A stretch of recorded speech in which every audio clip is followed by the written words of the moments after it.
really help you. Okay, you really have to just memorize that when I differentiate, let's say sine x. Okay, so I differentiate sine x itself. What will become of it is cosine x. And if I were to differentiate cosine x, it will become sine x. And when I differentiate tangent x, okay, what will come out of it is secant square x. Okay, this one you really have to just go about remembering it. Okay, so okay, so in this case itself, the angle, okay, the x itself will actually follow. So what if it is not x? Okay, what if it is an expression? Okay, so chain rule will then apply. Okay, so let's say it is a function fx. What will happen is that we will get our cosine fx. Okay, and then we will differentiate the fx itself. Okay, so chain rule, sine will change to cosine, everything maintain the same. Okay, then after that we differentiate the inside of things. Okay?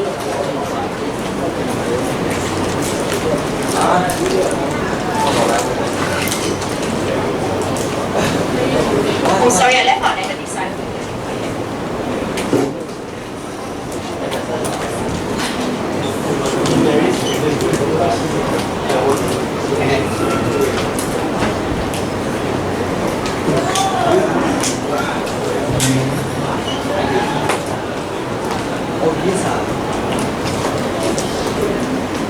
Okay, we do some examples to test out these formulas.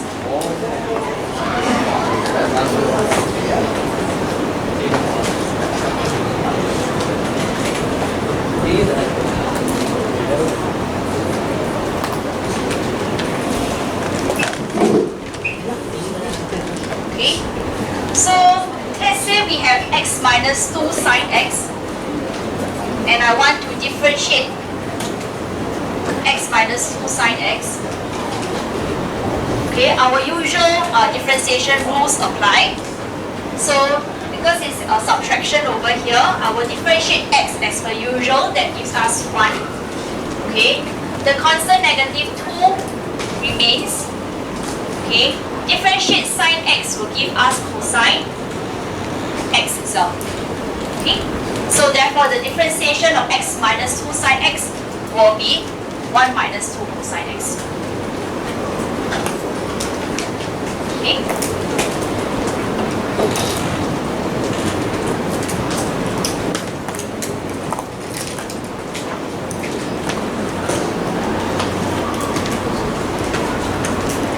If let's say I want to differentiate x plus 1 bracket tangent x, we're looking at the product of two things. Okay, so our product rules will apply.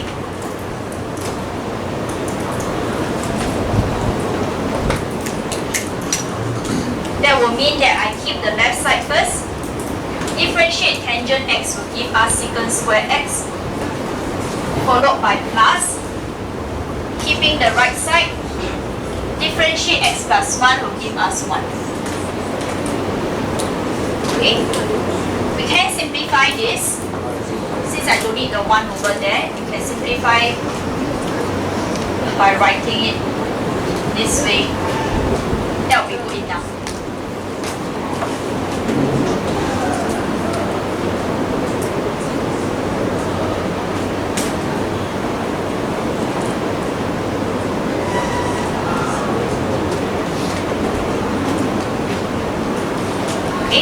And if I want to differentiate cosine x over x, our quotient rule will apply. Take note that I cannot cancel away the x. Okay, cosine, sine, and tangent, they are our trigonometric functions. So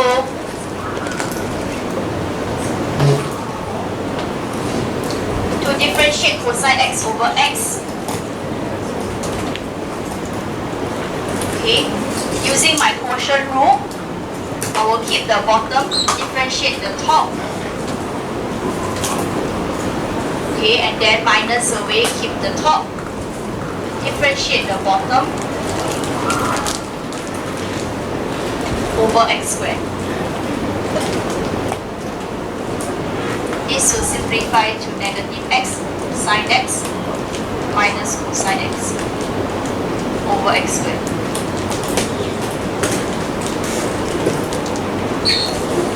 Okay.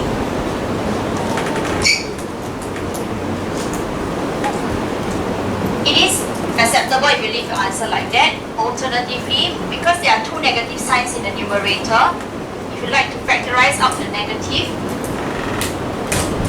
you may leave it at the center of the fraction outside and write it this way. This is fine as well. Okay.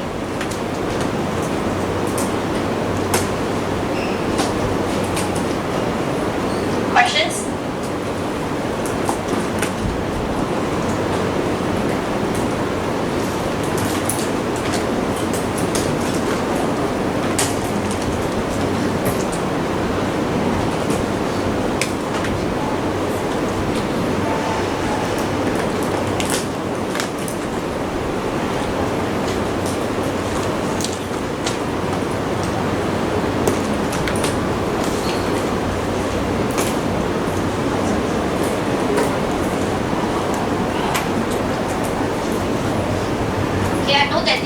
Takes up memory work.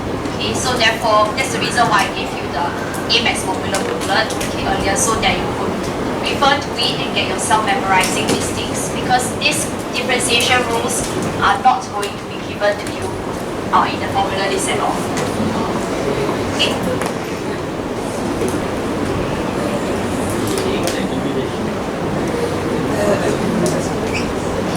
Can I move on?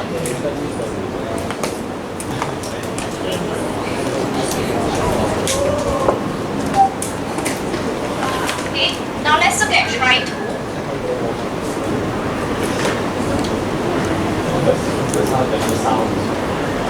Earlier on in our try 1, right? Okay, for all the trigonometric function, we're looking at tangent x, cosine x, sine x. Okay, so the angle is just a single variable x only. Okay, what if I have sine 3x? Okay, that will be looking at this part itself, whereby 3x is at a function. Okay. So in general, what you really need to remember is that sine differentiates to cosine, cosine differentiates to negative sine, tangent differentiates to secant squared. Okay? Then after you apply your chain rule. So in this particular case, when I do my differentiation,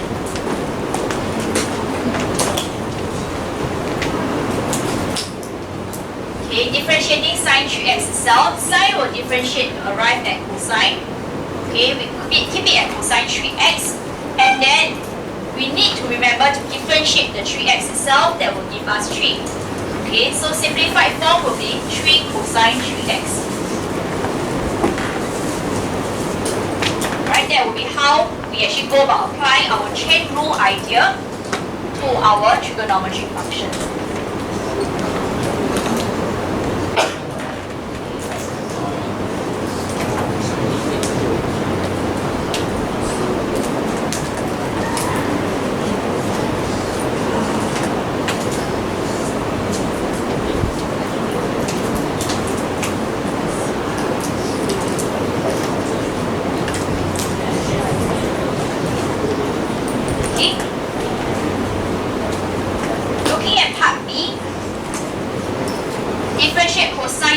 Plus 2.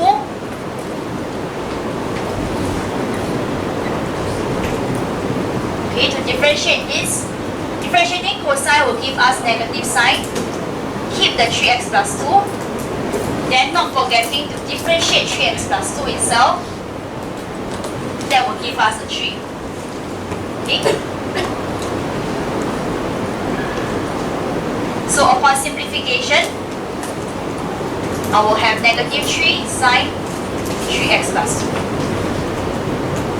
I want to emphasize on the importance of this particular pair of brackets. Okay, these brackets are necessary because if you leave them out, it will mean a different thing. Okay, because if you leave them out, then you're writing cosine 3x plus 2. So we are looking at cosine 3x, then after plus 2. It's a different story when you put brackets around it. Okay? So take note of when you have brackets and when you have when you don't have brackets.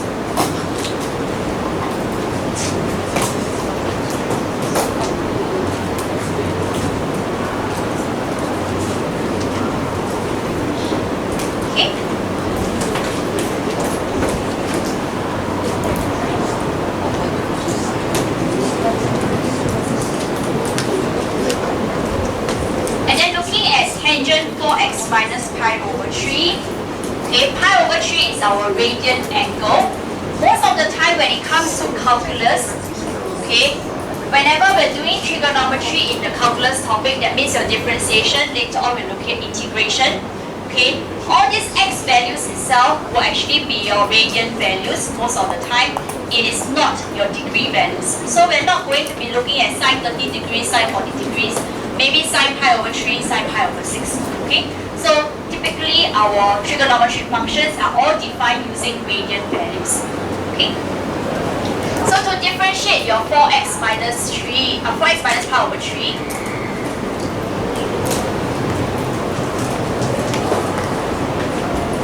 tangent upon differentiation gives us secant square.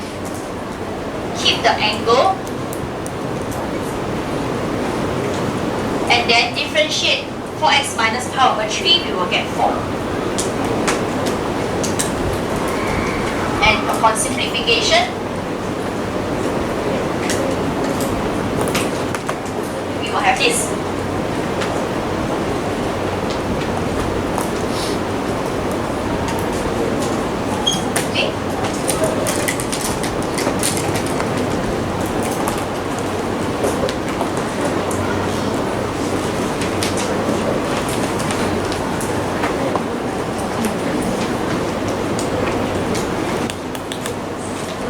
Questions?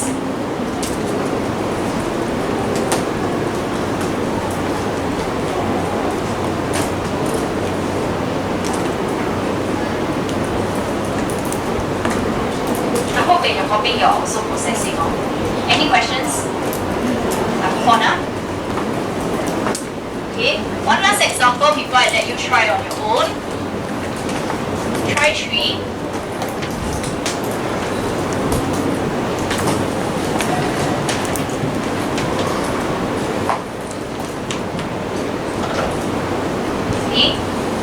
We need to learn how to also differentiate when it is cosine x or cosine cube x, okay? So first of all, I want us to be able to recognize that cosine cube x is the same meaning as cosine x bracket to the power of 3. Okay, that is what we understand about our trigonometric functions. How we actually write this actually means this as well. Okay? So when I want to differentiate this cosine cube x, it is the same as differentiating cosine x to the power of 3, and we have learned already, okay, using our power rule. That will be that we bring down the power, okay, then after that power minus 1, so I'll get a 2, and then I will differentiate the cosine x, whatever that's inside the brackets, that will give us negative sine x. Okay. We simplify this in writing. 3 and negative, I can write it as negative 3. Cosine x bracket square is the same as cosine square x. And then sine x, we can write it like that. Okay?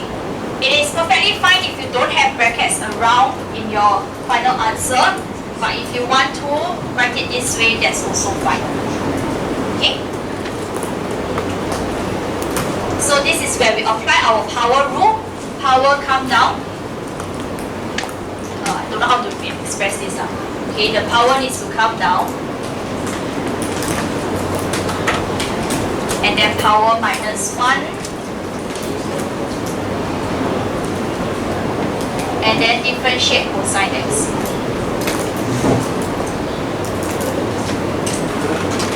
Okay.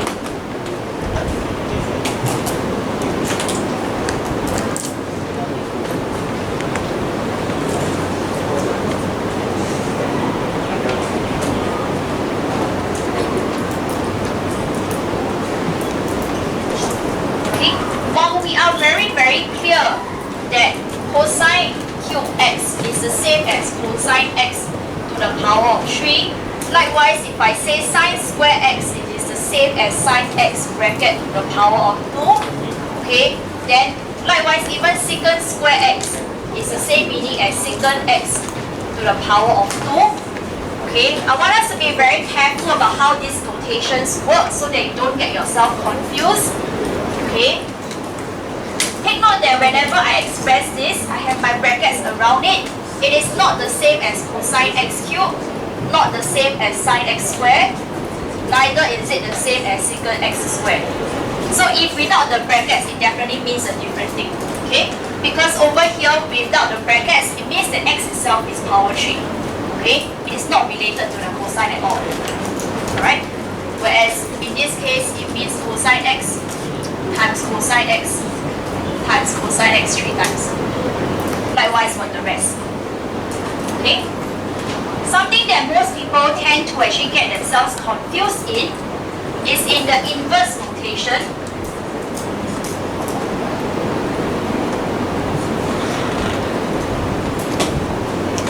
Okay? Cosine inverse x. Right? This is our inverse sign. Okay? It is to help us to find the angle. So for example, when I press my calculator for cosine inverse 2 over 7, I will be able to get an angle itself in degree if I use my calculator in degree, okay, or if I get a value, if I use my calculator in radian, then I will be able to get a radian value itself. Okay, so this is your inverse function. It is not the same as power negative 1. Okay, this is something that we learned when we were Sec 2, where we expose ourselves to trigonometry. Yeah? Okay. So, because of this emphasis, I want us to really be very clear that your cosine, let me think of what color marker should I use. Okay, please do not confuse yourself to think that cosine inverse x is the same thing as cosine x to the power of negative 1. They are different things. Okay, likewise, okay, we don't have things like that. Power negative 2 over here is not no meaning. Okay, there's no mathematical meaning when you write things like that. Okay, we can write sine x to power of negative 2, but it is not the same as this. Okay, so these are notations issue, right, that we need to get very clear about. When I use a power, so-called power negative 1, it means the inverse. Okay? By inverse, you're trying to find an angle, okay, in either degree or in radian. Okay? This and this totally mean different things. Cosine x to the power negative 1 is the meaning of 1 over cosine x. Okay? Whereas this thing itself has the meaning of 1 over sine x squared. But this has no mathematical meaning. Okay? While it is very rare for us to come across these things, I need all of us to still be very clear about it in case we really come across such things. Okay? So, be clear about the inverse notation and the power notation. Okay? Questions? Alright?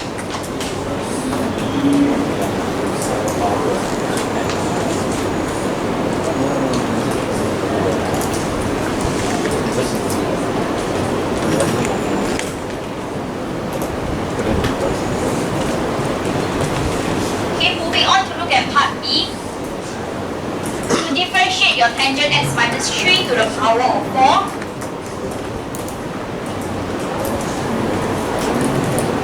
We bring down the power. Power minus 1 becomes a 3. Differentiate the insides. Tangent differentiate becomes secant square x. Since this is just an x, minus 3 differentiate becomes 0. So therefore no more minus 3. Okay? Can simplify this and write 4 secant square x tangent x minus 3 to the power of 3. Okay?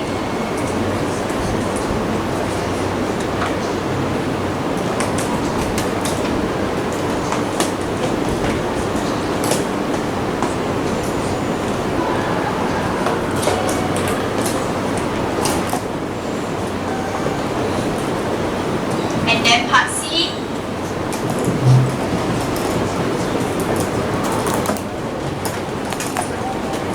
If I want to differentiate the square root of 1 minus sine x plus pi, we re-express this as 1 minus sine x plus pi to the power of half, followed by differentiation.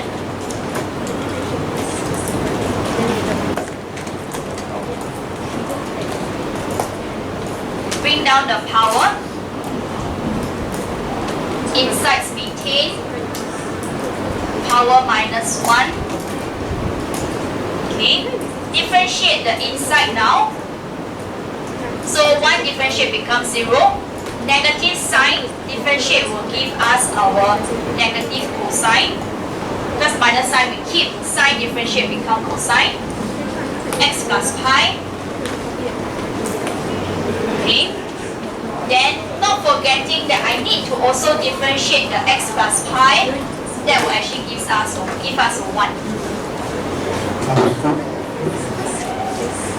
So this is your differentiation. Differentiate 1 minus sine x plus pi will give you negative cosine x plus pi. And when I differentiate x plus pi,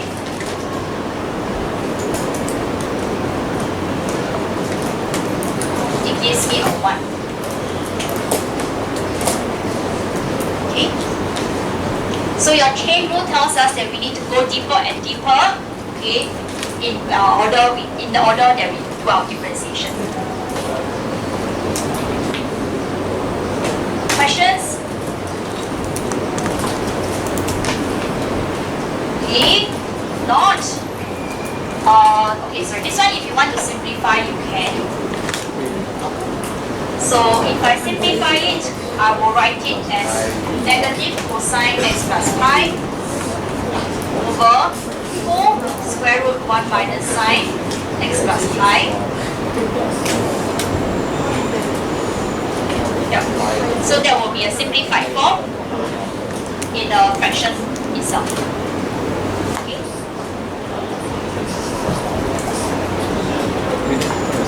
From your faces, I think you all need to go and practice this.